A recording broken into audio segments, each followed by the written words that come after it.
Hi, everybody. Welcome back to the NF Hope Concerts, the live interviews. We are on episode, oh my gosh, I'm starting to lose count. I think this is 8. So maybe I'll just start saying on this episode from now on, because we're getting so many of these things. We've had an amazing lineup of talent all the way from our very first episodes right after our live event on May 4th and all the way up till now. I'm trying to keep this up every week. We've got some great guests coming up in the future weeks. We've got another one of the original Jersey boys from Broadway, Christian Hoff, and hopefully some other great surprise guests coming up, including the inspiration for the NF Hope concerts, my daughter Emma, along with the co-founder of the concerts, my beautiful wife Melody, will be coming up in the next couple of weeks. For those of you who don't know what this is about, the live interviews was born out of our first virtual live event that happened back in May 4th while we were in the middle of COVID, after we had to cancel the NF Hope concerts in Chicago, New York. The NF Hope concerts were founded by my wife Melody and me, and inspired by our daughter, who was born with a neurological disorder called neurofibromatosis. Because there is no cure, and until just the last few months, there wasn't even a single FDA-approved treatment for it.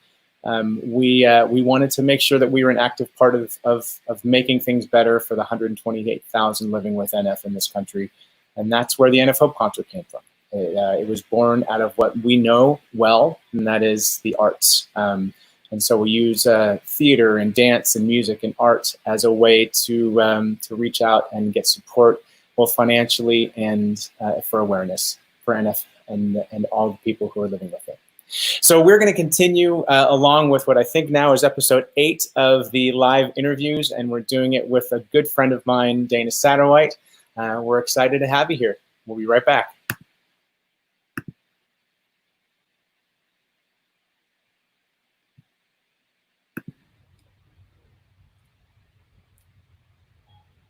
All right, Dana, welcome. So I went with my new motion graphics. We'll see. Hopefully I'll get better at this as I go. But you know, it's when you're a one-man broadcast studio, you start to get creative. Yeah, so that's beautiful.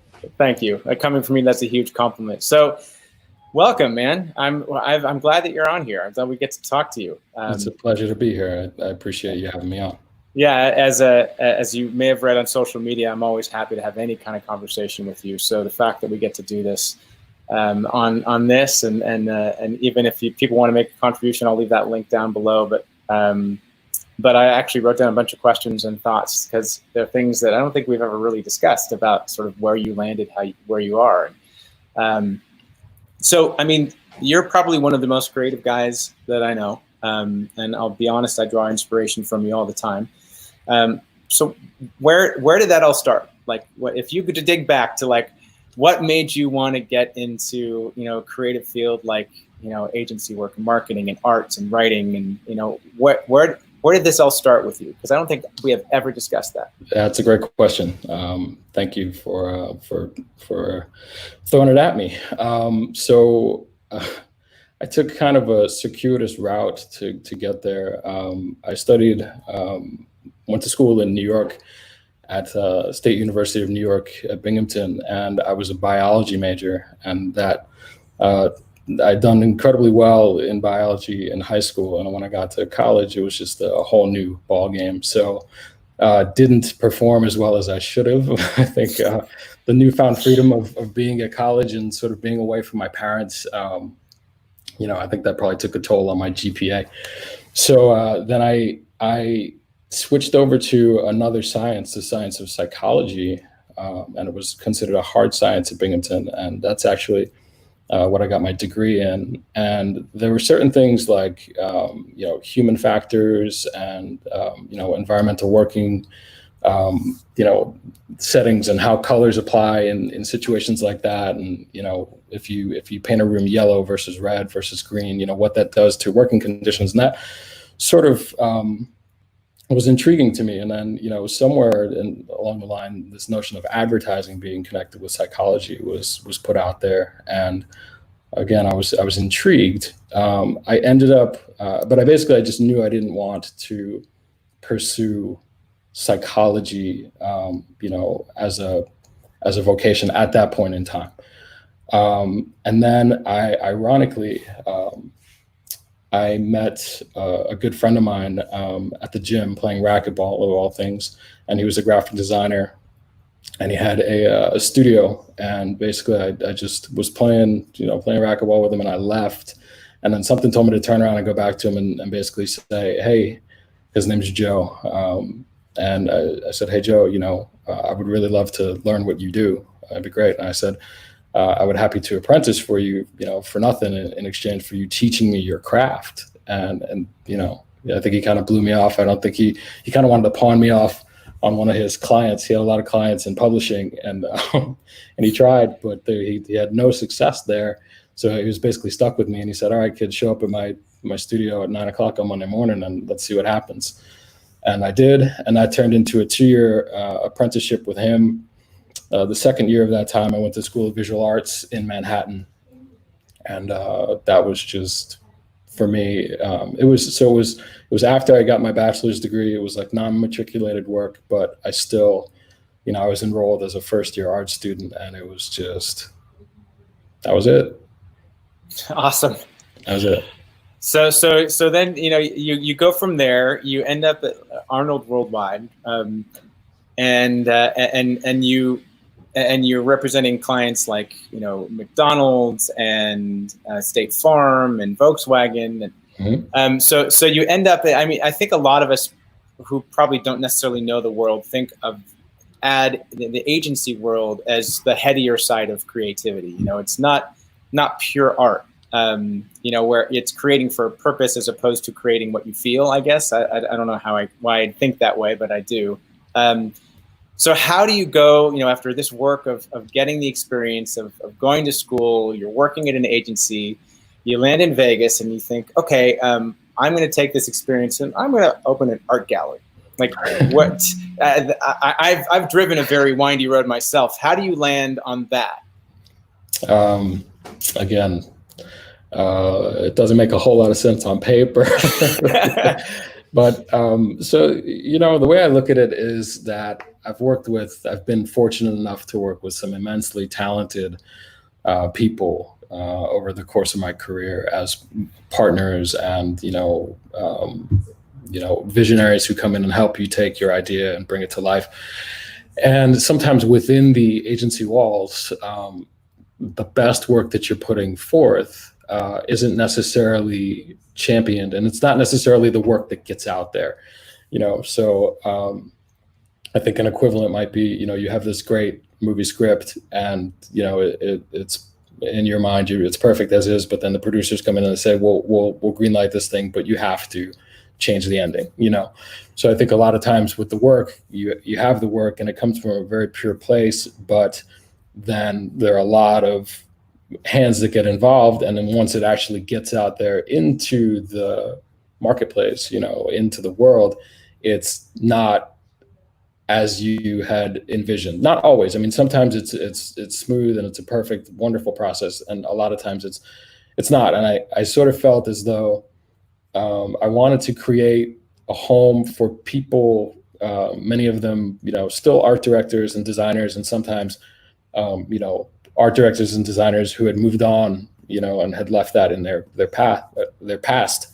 I wanted to create a place where they could put the work that they were doing, for themselves. And that was really the impetus for Tasty Space that I started in Vegas. Got it. Well, that's a lot more linear than I think you claimed that it was. That same thing, it sounds like, that sort of wanted you to help find a home for that, so pure creative side of these agency people and these artists who are trying to make a living of doing their art, as opposed to creating their art out of just pure joy for what it is. You kind of have become, this advocate, and I in the years that I've known you, you've created a number of spaces for these people, some virtual, some online. So yeah, you and I have kind of talked about this, but why is it always so important for you to sort of find that, to create that protective space for the arts? I think I guess I describe myself in many ways these days as just a champion for creativity. Creativity solves everything. It really does. I mean, in it doesn't matter what you're talking about, what you're doing. I mean, the notion of creativity goes so far beyond the arts that I think it deserves its due. And I think there's another thing. Yourself having a background in performing arts. I think when I was in Las Vegas, there was a bit of a disparity to me between the performing arts world and the visual arts world, because the performing arts world is the performing arts, there's something that Vegas are absolutely known for, this like supreme level of production, Jersey Boys, Phantom, Spamalot, like whatever. It rivals Broadway, rivals New York City, and in some ways transcends that. When you think about the visual arts world, I don't really think, other than like, a James Turrell exhibit or, some of Steve Wynn's collection, there's not really the same attraction to Las Vegas as a city for the visual arts. So when I asked my friend a couple of weeks ago to just go through this little exercise with me, and I said, if I say the word artist to you, what's the first thing that comes to mind? So let's just play this game, Jeff. Okay. I say artist, you say. I mean, personally, I go to like a Lin-Manuel Miranda, and not just because he's been on all over Disney Plus for the last 3 weeks, but. Okay. For me, when I just say the word artist and I play word association, I think of what people think, and that is starving, right? Interesting. And that is exactly something that should not be, right. And I think I'm constantly compelled to be a voice for the arts, to be an advocate for the arts, because I believe that the arts are so essential.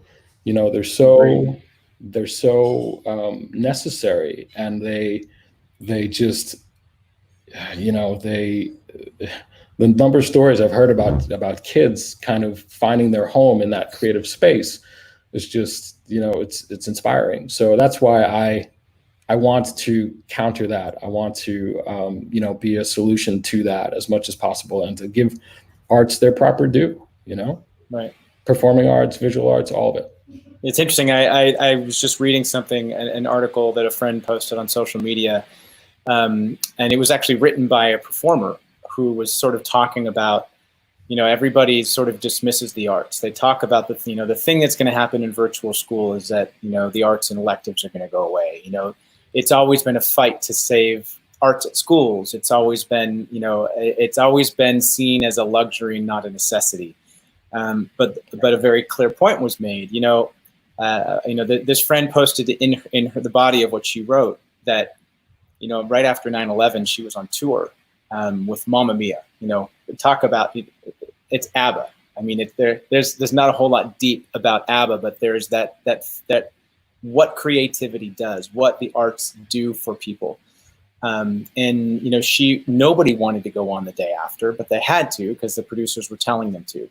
And then the audience, you saw the audience react. You saw the audience push that away from their head for just a little bit. And so that was meaningful. But what was written in the letter is, it was questioning, what has everybody been doing during COVID? They've been binge watching television. These are all creative people that created that, who were on screen, who were behind the scenes. What were people doing? They were opening magazines that had art directors who created them and put them together to make them look the way they do. They were reading books who were written by, authors and art directed and, illustrated by artists. And everywhere you go, the arts have been part of how we've coped with being stuck at home. And it really sort of does hit home that we are not extra. We are essential, truly essential in some ways, and certainly psychologically, to lean on that degree. Probably more important than most, because when it comes to coping, you go to the things that make you comfortable. And unless you're having a conversation with a friend or a family member who's going to help you feel comfortable, you're picking up a book, you're watching TV, you're listening to music, you're doing that thing that makes you feel better. And 99% of that comes from creatives. And so it's really important which is one of the reasons why, you know, your constant advocacy for the arts has always meant so much to me, and is something that I've admired quite a bit. You know, we're gonna jump into our own collaboration, but I wanted to talk to you about one more thing. That you've created a couple of other spaces, and I mentioned them earlier. You know, you had Tasty Space, which is literally a space, but you've created things like the Brotherhood of Awesome. Did that kind of come from the same idea of creating Tasty Space? The idea that you wanted to have a place where people could sort of express their creativity in whatever form makes sense to them, or was there another reason? Yes and no. So similar place, but that Brotherhood of Awesome site actually was the impetus for, I should say the impetus for it was similar to our collaboration on music. So it was just it was about 4 years ago. It was summer 2016. There were a rash of killings, shootings, wrongful deaths within the community, specifically within the Black community, and it was Alton Sterling, Philando Castile, Walter Scott, Sandra Bland, all in that relative time period. And then I'm sure there were others that I'm failing to mention right now. But one of my dear friends and I were talking about it, and we were just saying that the narrative that's out there in the media always portrays people in a certain light or in a handful of lights, and it's generally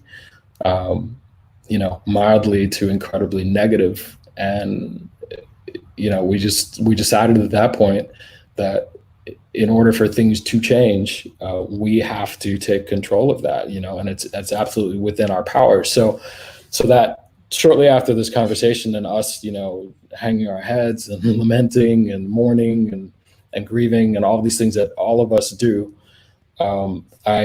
we had gone up to New York, and I took my camera with me, and we were in Central Park, and his brother was in town with his son, and we all met up with our families in Central Park, and we took the kids to get ice cream, and I just had my camera with me, and I was just, taking photos. I was shooting my friends with their kids and with my kids, and that was a place to start. So I started with those images, and then I built the website, and then I was pulling in other people who I know are like-minded, and they're of all backgrounds, and there's overlap between Tasty Space and Brotherhood of Awesome and some of the other spaces, Spirit Animals that you mentioned.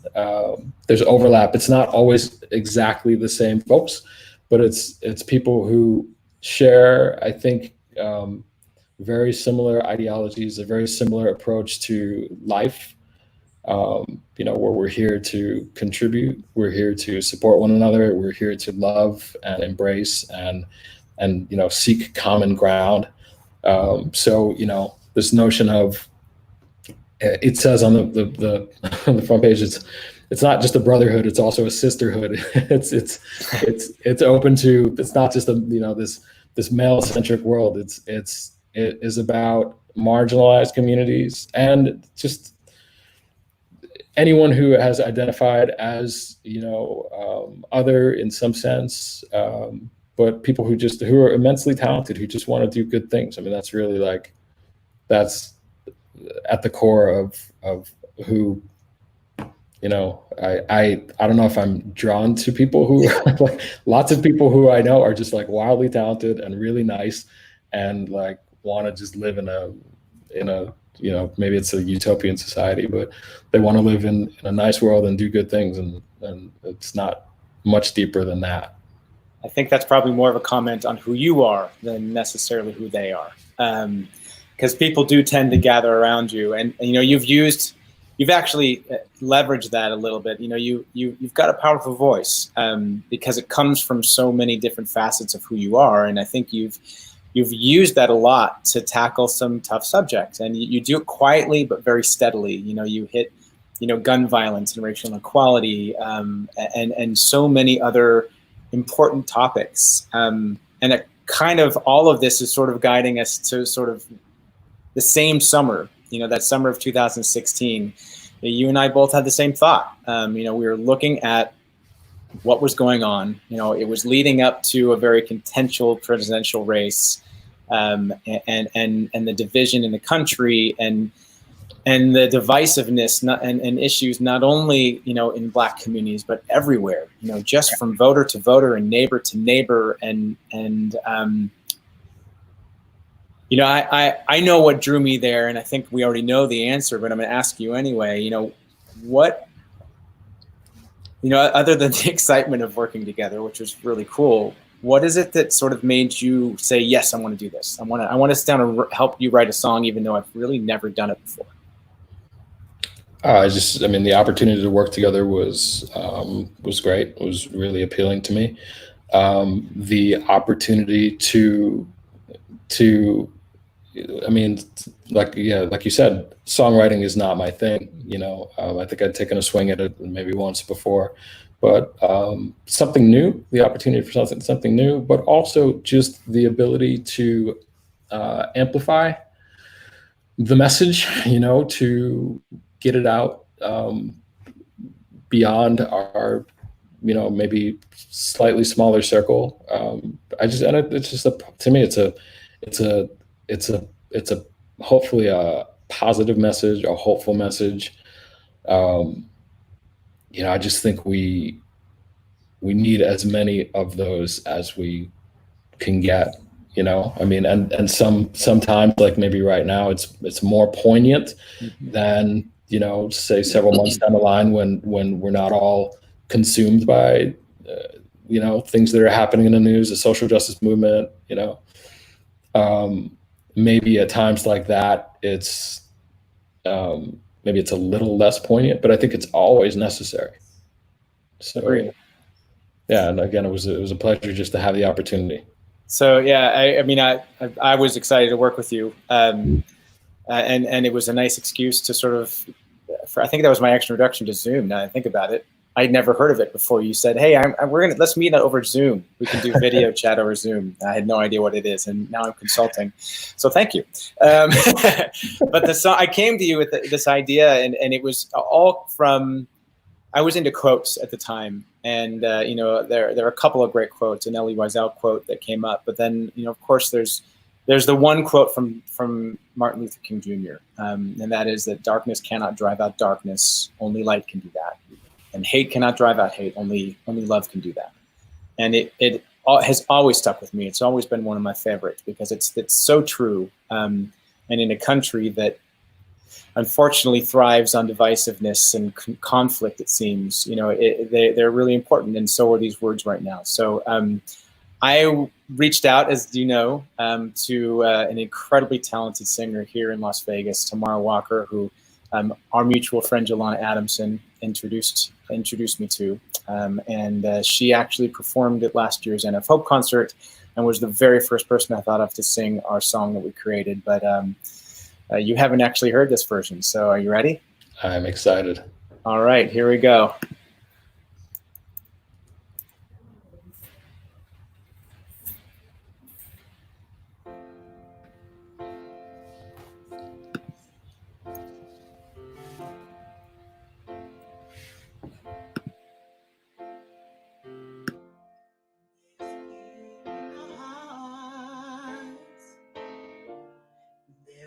Tears in our eyes, and there is hate in this world. Behind truth, there are lies. We can't tell up from down. There's no wrong anymore. All the good that we had has been blurred by the bad. Sight of what we're fighting for. Oh, there is pain in our souls, pain way deep down inside.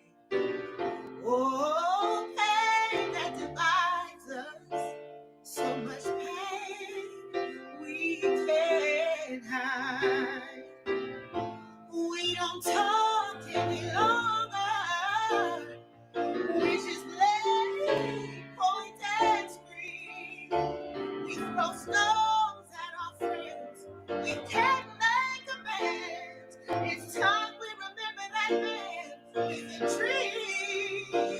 'Cause darkness can't drive away darkness, and hate that can't drive away. Only one thing has the power to keep us from making the same mistake, and that's love.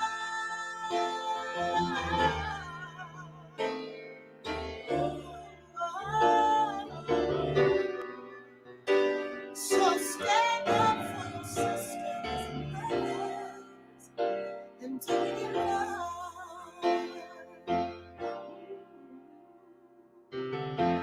This is everyone's problem, and it's not going away. We gotta take the time to listen and actually hear what people say. But that's not really enough. We gotta feel what people feel. If we open our hearts, that's a great place to start. 'Cause only then will we see a change that's real. Because darkness can't drive away darkness, and hate that can't drive away. Only one thing has the power to keep us from making the same mistakes, and that's love.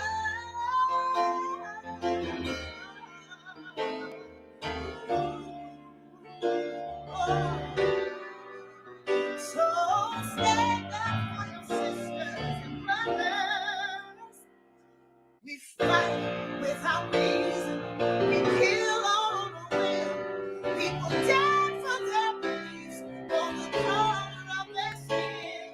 But our children are watching. They hear every word we say. Don't we owe it to them to show them the way?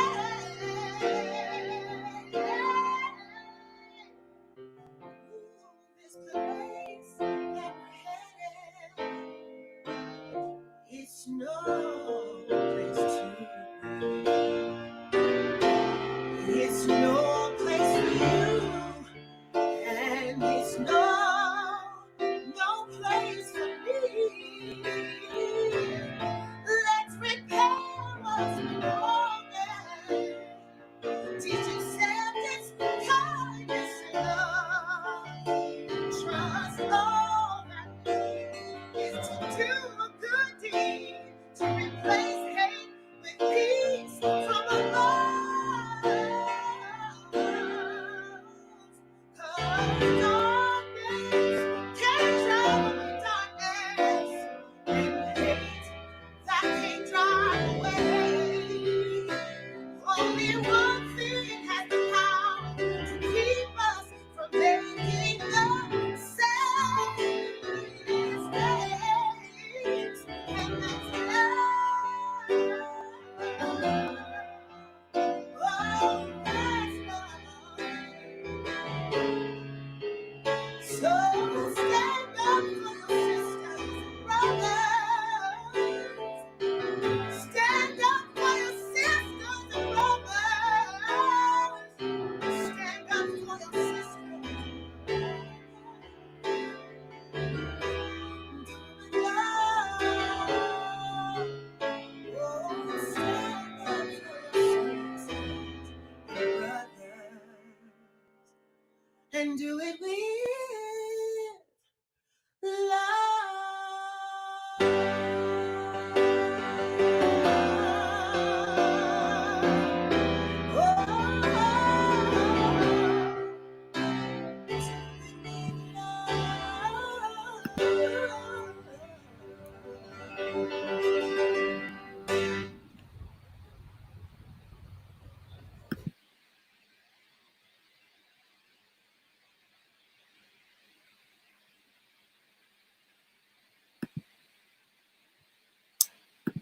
All right, so there you go.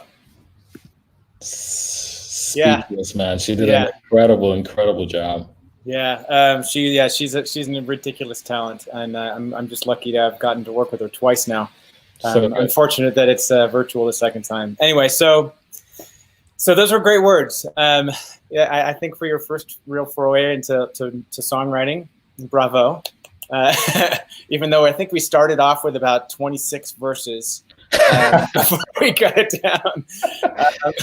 But it's a good, and when the time comes and we're all free of this, we're going to get her on stage. We're going to get you and me in the same room along with a bunch of people, and we'll do that song again. But thank you for your words. Thanks for your friendship. Thanks for your time. I know you got to run, but I appreciate your insight as always, and maybe we'll figure out another way to get our conversation out there. It's my absolute pleasure. Absolutely. And if anybody wants information about how to find Brotherhood of Awesome and some of the other incredible stuff that Dana's done, I'm going to make sure to not only include it in the description below on Facebook and in YouTube, but whatever links I can put on YouTube directly clickable right there, I'll make sure to do that too. Dana, thank you so much, brother. And thank you so much, Jeff. It was my absolute pleasure to be here. Absolutely. I will talk to you soon, man.